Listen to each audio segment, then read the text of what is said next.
Mic'd up. Welcome everybody to Hall of Fame Conversations on Mic'd Up, presented by the Florida Sports Hall of Fame and brought to you by the Bradenton Area Convention Center. My name is John Rager. I'm a PJ member broadcaster and board member of the Florida Sports Hall of Fame. And we're joined by Rick Hatcher, FSU baseball great, CEO of Treasure Coast Sports, and past chair of the Florida Sports Hall of Fame. You're watching on Mic'd Up, which brings fans into the conversation, live, active, and AI moderated for brand safe engagement. Hey, our Hall of Famer today is someone that can be and certainly is called the GOAT of his sport. I'm just going to take a few quick highlights here. AMA national champion with 67 amateur motocross national championships. AMA Motocross Rookie of the Year award. 15-time AMA champion. 150 career wins. 2 perfect seasons. And is the only rider to go undefeated in the 125 SX Series. He's also been named AMA Rider of the Year a record 5 times. He's in the Motorsports Hall of Fame of America, class of 15, and soon to be in the Florida Sports Hall of Fame, class of 2025. Let's welcome Ricky Carmichael. Thanks, yeah, guys. That's right. Now, Ricky, you. we don't have an applause button, but if we did, everybody who's watching this in your mind. Well, I appreciate it. Thanks for having me on, and what an incredible opportunity, and just I'm honored to be able to be inducted into the Florida Sports Hall of Fame. We were talking before we started recording, just to go to be alongside and be in the Hall of Fame with so many other great athletes of other discipline sports and not just motorsports is special. And of course, Florida being so close to my heart and born and raised here, 4th generation Floridian. I'm really, really humbled. It's something special. I never expected this ever. And I'm a little bit speechless. Well, Rick, it's a tremendous honor to have you to be part of the Hall of Fame in the class of 2025. And we look forward to seeing you down there in Bradenton tomorrow and then the enshrinement on Wednesday. And, just to kick it off here, a series of questions, lighthearted. We're going to have fun. We'll see mutual connections. But you've had these questions 1,000 times, 1,000,000 times. Or what got you into the motocross racing, and when and what age was it?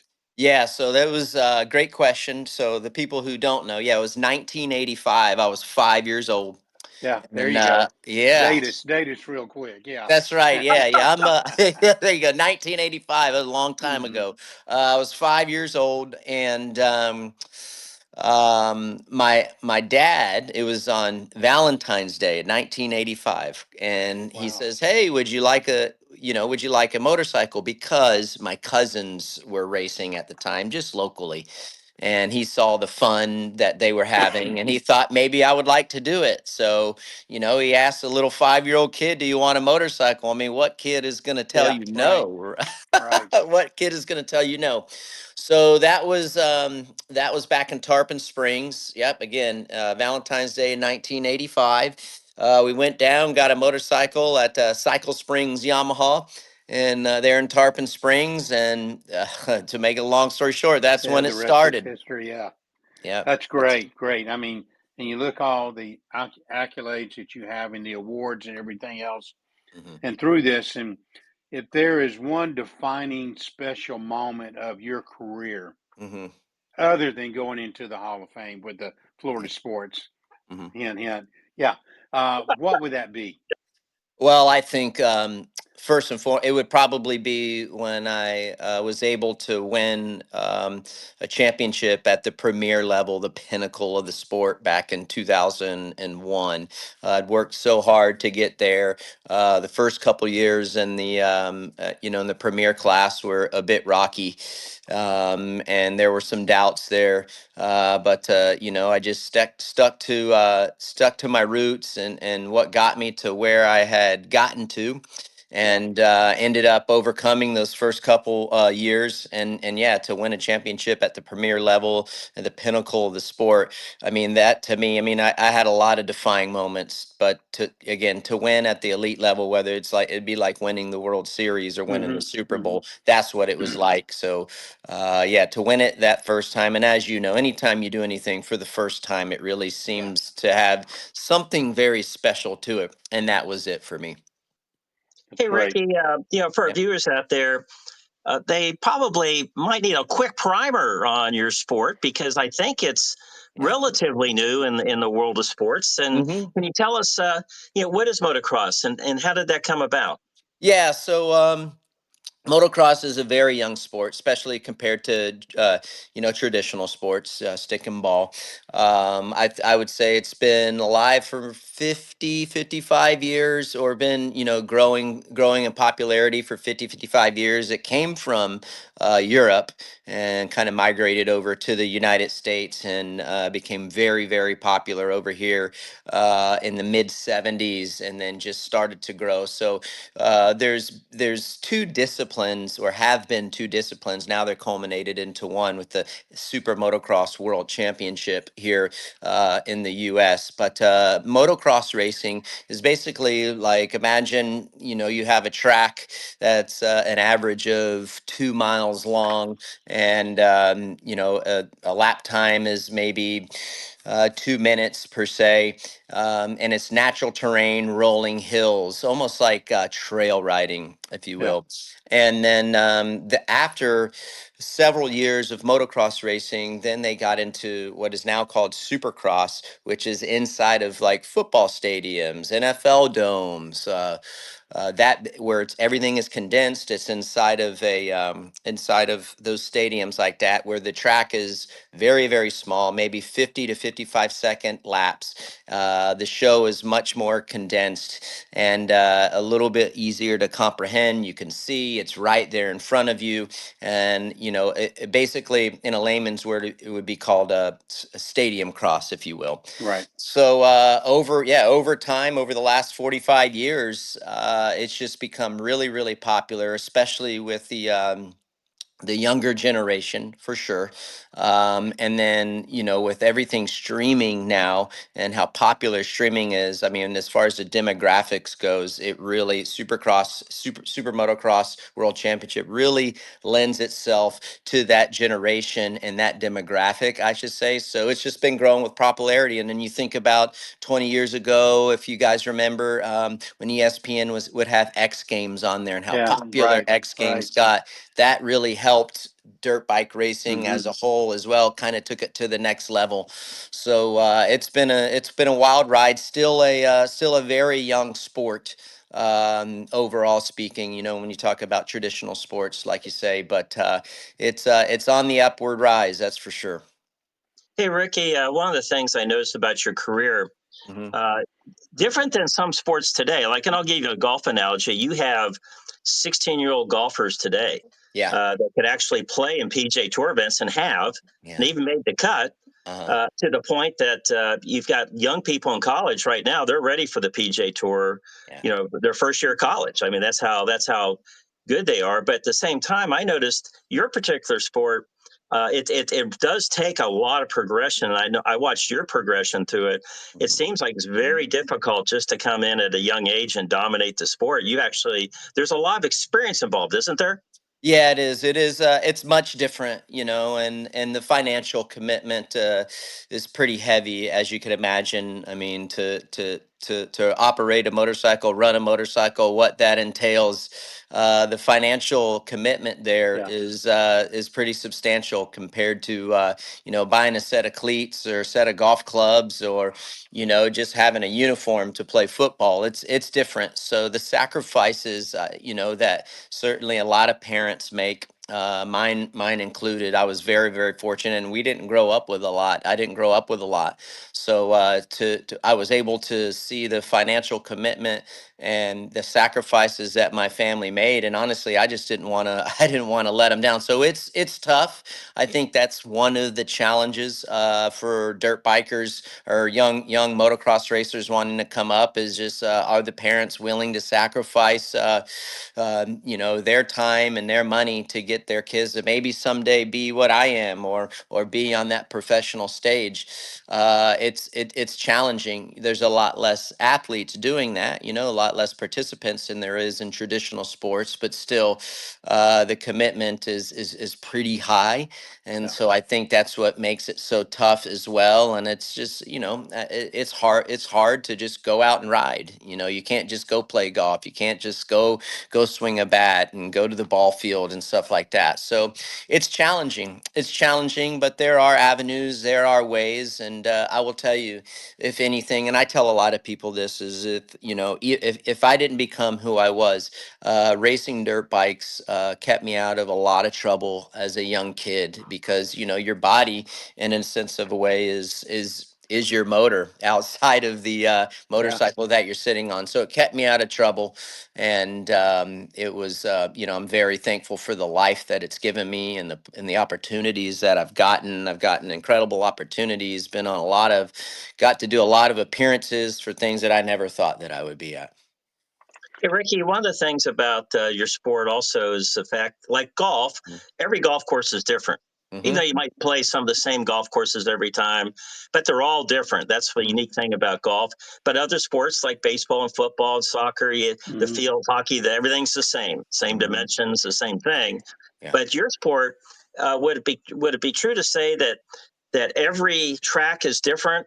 And Yeah. even every bump and every track is different. That's not uniformed. And Yeah. and how do you, as an athlete, react to that? Because obviously you're good at coming in with different things all the time and being able to master those. Yeah, that is a great question. The track is always changing, lap after lap after lap, because most of the time there's 20 to 40 guys in the motocross portion of SMX. Remember where we talked about how the track is a little bit Yeah. longer? There's 40 riders on the course, and then the Supercross, which is inside the stadiums, there's 22 riders.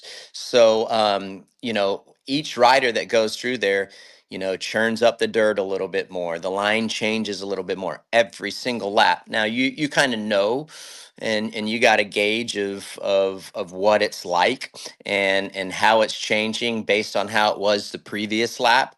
But yeah, I mean that's the crazy thing about it, and you really have to be good at predicting, and it's no different than since we're talking about golf and you being a PGA professional, it's like predicting where your ball is going to land on the green and how much spin you're going to have and how far it's going to roll off, or what direction it's going to roll. You kind of have to forecast and aim to and play that. It's no different than us coming into a turn. If it's fading to the outside a little bit, you're going to have to adjust your line and to where it doesn't go so far outside and it stays a little bit, the line stays a little bit tighter. And that's the tricky part. That's the tricky part. That's the challenging part, but that's where the good guys do a little better, is they're better at reading that and forecasting, what the conditions are going to be like lap after lap. And every single track is different. We have 31 races that we go to throughout the year, and every single track is different every single weekend. Well, Ricky, in golf, you don't want to talk to the ball because a lot of times you hit a really bad shot and ends up close to the flagstick. You don't want anybody to know that you actually hit a bad shot and you weren't expecting it. So Well, at I least, at can least the tell you this motocross, much. nobody can hear you. I've tried every trick in the book playing golf, and I have found nothing to help me. So yeah, talking to the ball, like trying to have a Yeah. positive mindset, and it's. I always tell everybody it's a good thing I could ride a dirt bike. Well, in golf, whether you're a beginner or a PGA Tour pro, I can tell you it's the same for everybody, just different degrees of intensity with that. But No doubt. No doubt. Yeah. Yeah. Ricky, being an athlete and no matter what sport, Uh huh. everybody's got their own training regime. Uh huh. And what do you do for motocross Hmm. Hmm. cyclists like yourself? Yeah. What was your training, and was it all year? Did you have a downtime? Was Yeah. it pre-race? Yeah. You see so many. You got golfers now that hit the weights, and used to be no golfers can't touch weights. Yeah. What is it now for everybody? Yeah, I think for dirt bike racing, the key thing, Rick, is power to weight and having that balance. You don't want to be too bulky, but the cardiovascular side of things is so important. The heart rates are very high in the races. When you're racing, you're at a threshold mark of, if your maximum heart rate is 195, you're floating anywhere between 190 to 195. You're right there on that limit, and that's the tough part. Everyone kind of tailors their workouts and what that looks like off the bike. Some people require a little bit more training or different kind of training than others, as you can imagine, like in any sport. But I mean, to give you guys an example, I never took days off unless I had an off weekend. I'd take one day off as far as Hmm. cardiovascular workouts go. Hit the gym during the season because you're just mainly in maintenance during the Yeah, season. right. A couple days a week, like a Tuesday, Thursday, because you're racing on Saturdays or Sundays. So you do the gym Tuesday, Thursdays, but again, cardio every single day, and that's on top of just Yeah, practicing on the motorcycle.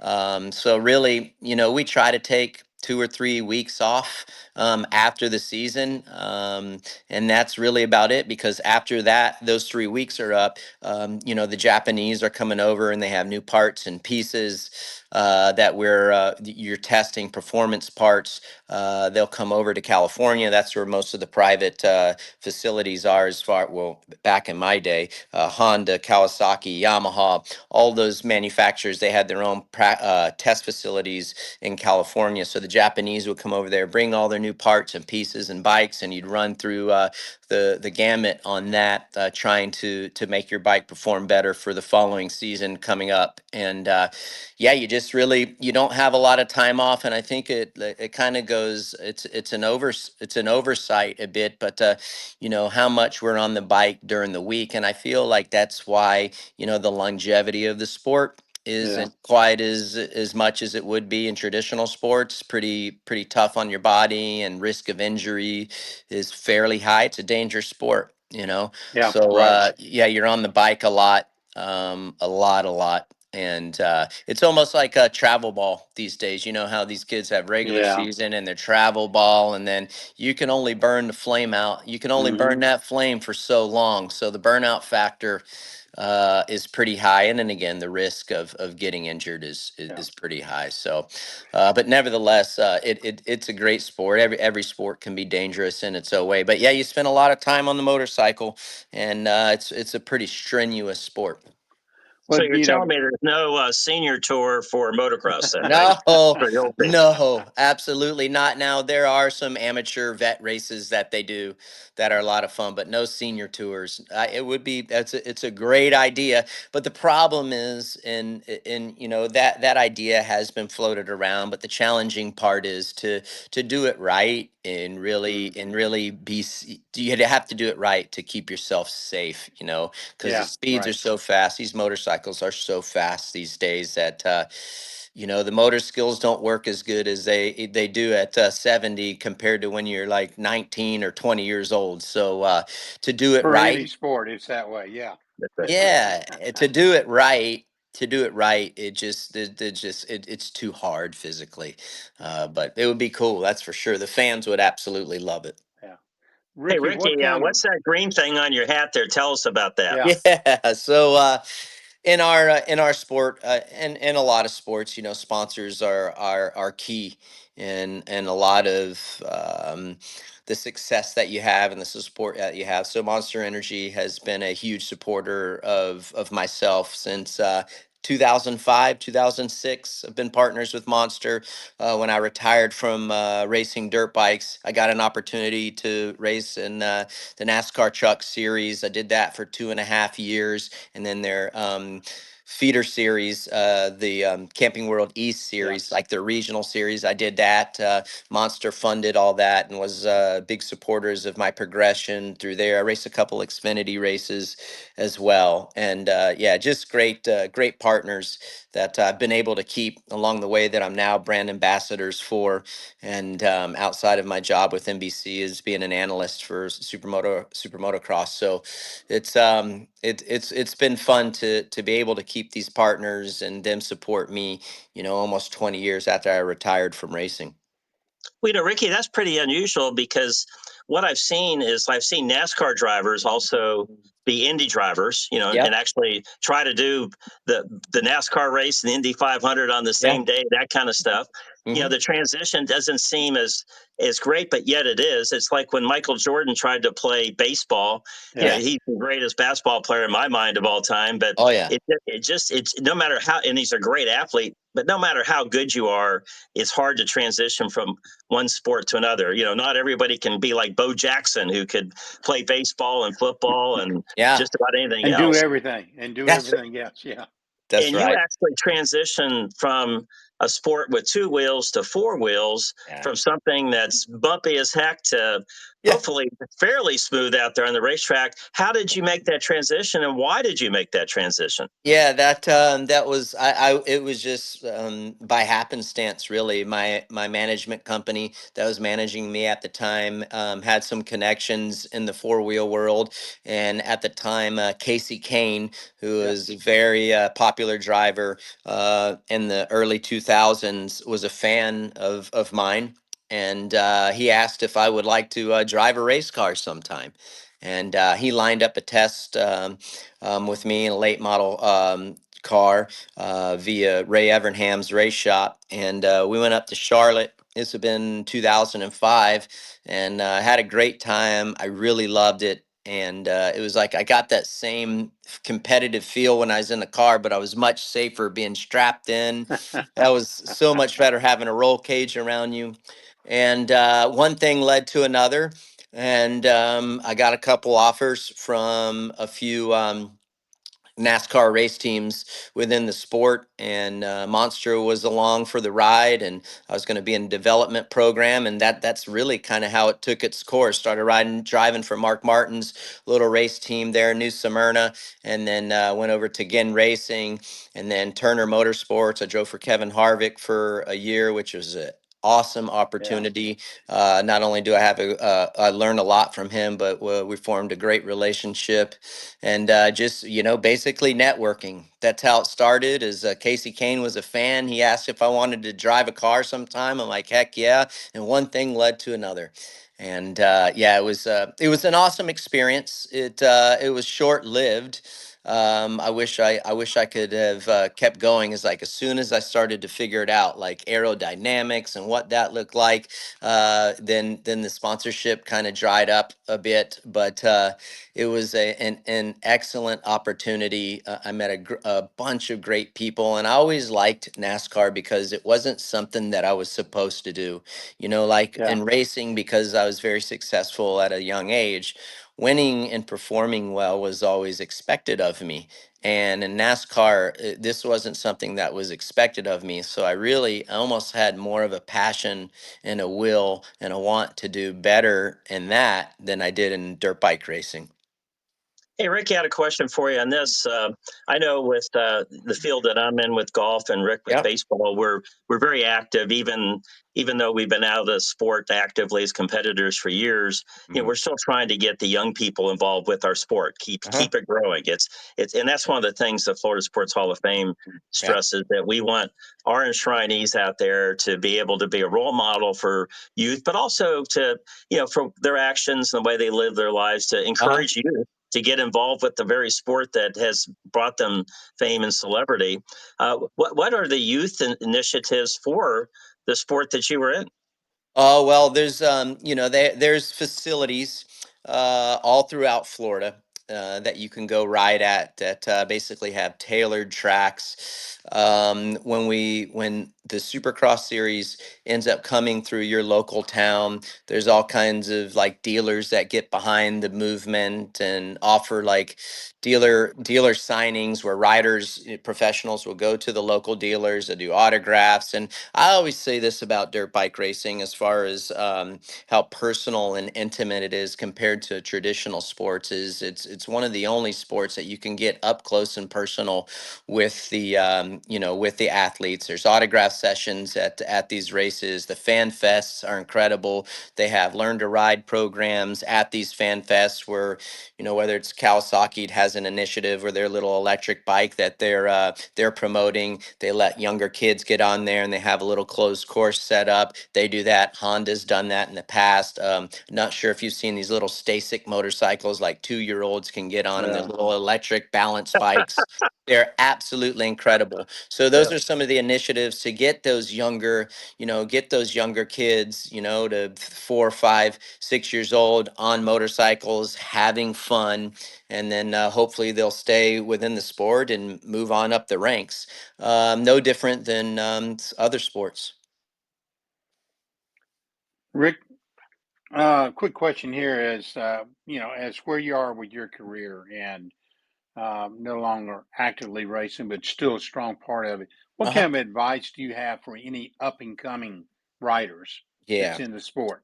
Yeah, I would say the biggest thing is, ride within your limits. That's the thing we talked about a little bit earlier in the show today is, the dangers that come along with it and the risks that it is. And I learned from experience is only, you ride at your limit, and you don't have to impress anyone, and always just do the best that you can. You're and some days the best that you can is going to be enough to Right. win, and some days the best that you can do is going to be fifth. Learn to take those fifth places and fourth places and third places, and eventually those wins will come. But again, and I stress again, most importantly, you start riding a motorcycle because it's fun, and try as much as you can to keep it fun. And again, I stress it this also: ride within your limits. Only do what you feel comfortable and that you can physically do. That's so true. Great advice on that and everything. Now, maybe turn it to a little bit more light, Hmm. jovial type. Pre-race rituals that you do to get Yeah. in there. Is it listening to music? If it is music, what Yeah. music do you listen to? Uh-huh.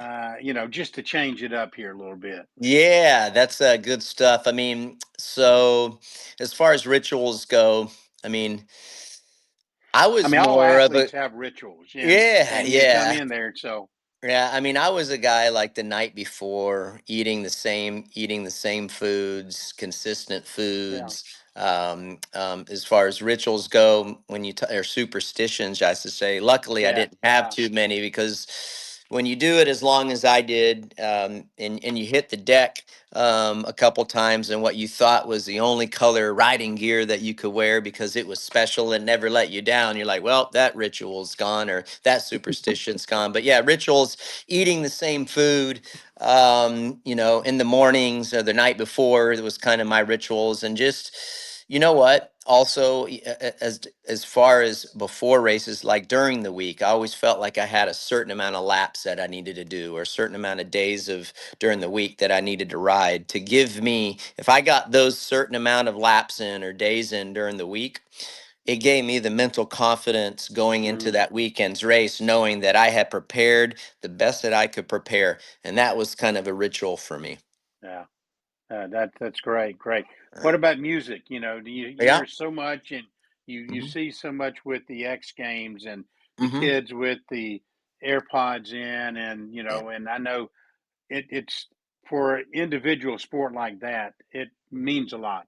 Yeah. Yeah. Were you along the same track? No, I wasn't. It's funny. Like I see a lot of kids, like you're explaining, Rick's like all the time. You see, got their headphones on and they're Yeah, just zoned out, listening to music. And for me, I never was like I never needed music to get me motivated. I was always really just in the moment. paying attention to what I needed to do. I didn't need music to distract me or get me in the mood or get me motivated. I was so self-motivated that I didn't need any extra Yeah. kicker to get me going.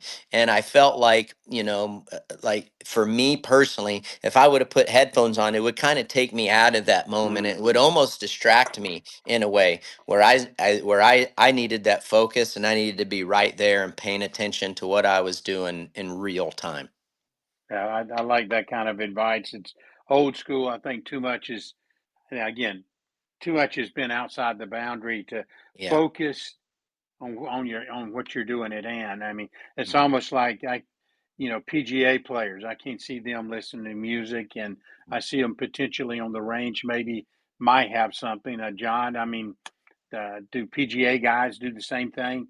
Focus, I Well, they imagine, is good. actually they'd listen to a lot of music. In fact, the first time I experienced this, I was playing a U.S. Open qualifier. This is years ago, and there's a tour pro there, and he had his earphones on. And this is when you had like those Sony Walkman, where you carry the Yeah. cassette Yeah. around. It thing weighed Yeah. like 5 pounds. You're like ready to call up the artillery back in World War I with these things, right? Uh, Yeah.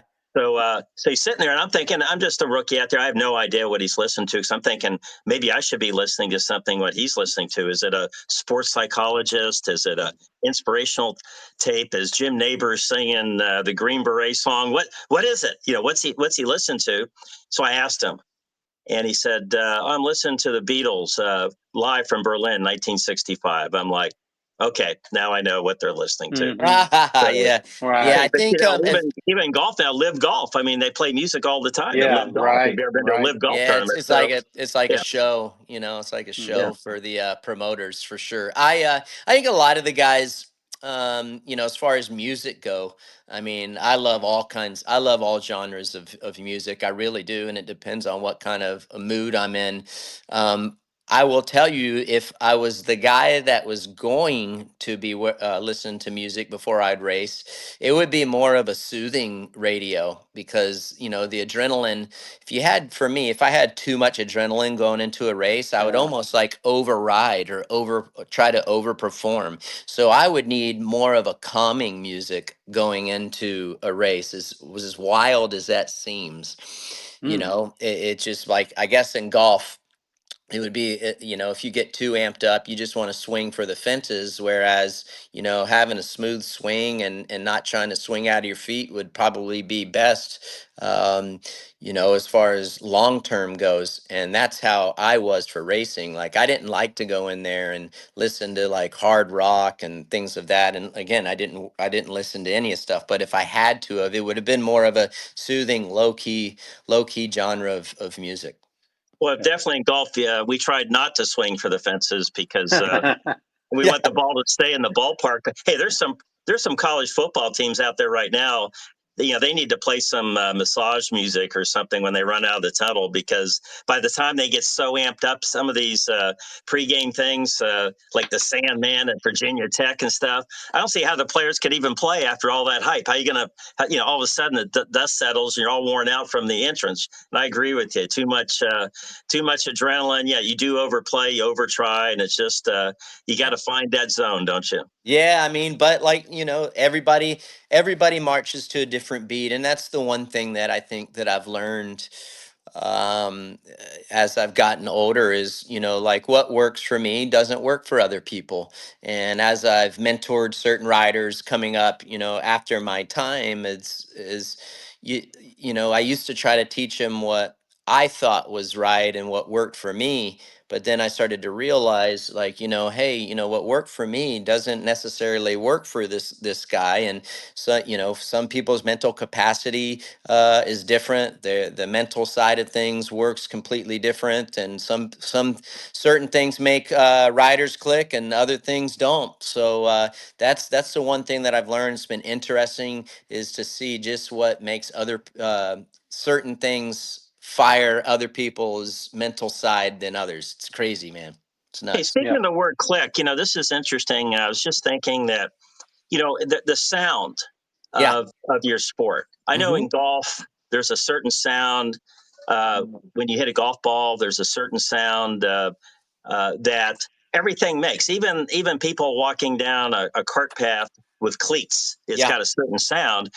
And I know when a PGA Tour player hits a golf ball, or a professional baseball player throws a pitch or hits a ball, you could just tell to the trained eye, to the trained ear, it's different. You can tell who's really got the talent, who really doesn't, and you could tell it's that fine line that delineates, if you're really watching one of the best pros or somebody or not. Yeah. Does sound have anything to do with your sport? 100%, and it all comes from RPM.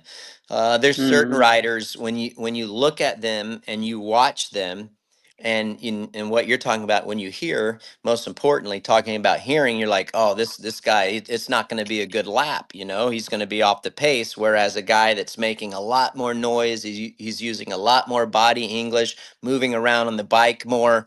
Everything is just louder, even just the body movements, and you're like, oh man, this guy's going to be unbelievable, this is going to be a really fast lap, and you look at the stopwatch and it's exact opposite.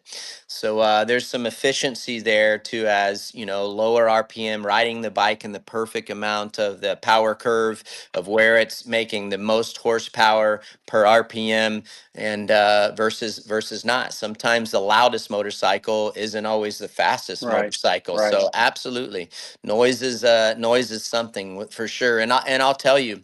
So you talk about noise, is watching someone do like this jump combination for the first time. You listen to the RPM noise more than you pay attention to about the speed. It's all about the RPM and what it sounds like, and then you try to emulate that to do the same jump combination as they do, if that makes sense. It does. Yeah. So it's crazy. It's nuts, but that's the great thing about sports. Like, we were playing golf yesterday at Seminole Legacy, and the guy could not even be watching you hit, and they can listen to the club making contact with the ball, and you're like, man, that sounded good, and it's like, yeah, that was a good one. And so it's crazy.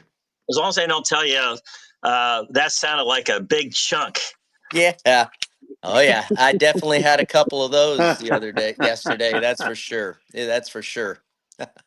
So, Ricky, we'll get you out on this question here. So, what's the future hold for you? You're still a relatively young guy, and I know Yeah, yeah, you're into broadcast media quite a bit. So, that's right. so we think we know what you're doing now. What are you doing now, and where are you heading down the road? Yeah, so this is the off season for Super Motocross, and I am an analyst for NBC. NBC is the broadcasting partner for Super Motocross, so I got 2 more years on that. My deal with them starting in January, and they produce my podcast also. It's called Title 24 with myself and my co-host Ryan Villapoto, who is a very decorated Super Motocross world champ as well, has a ton of accolades, and he came in the generation after me. So we have that. Hopefully, keep that going. We've had a ton of growth there, and then continue to do what I've been doing. We'll see what happens after this next 2 years with NBC and what that looks like. I've really enjoyed my analyst role with them. They're a great partner. They've been super gracious to me, and continue doing my brand ambassador roles that I've done with my partners, whether it's Monster Energy, Fox Racing, which is apparel, and some other endemic companies that I work with within the industry. Triumph Motorcycles is another one. I started a relationship with them back in 2020. They got into the off-road world and helped build their motocross bike from the ground up, which was an incredible opportunity.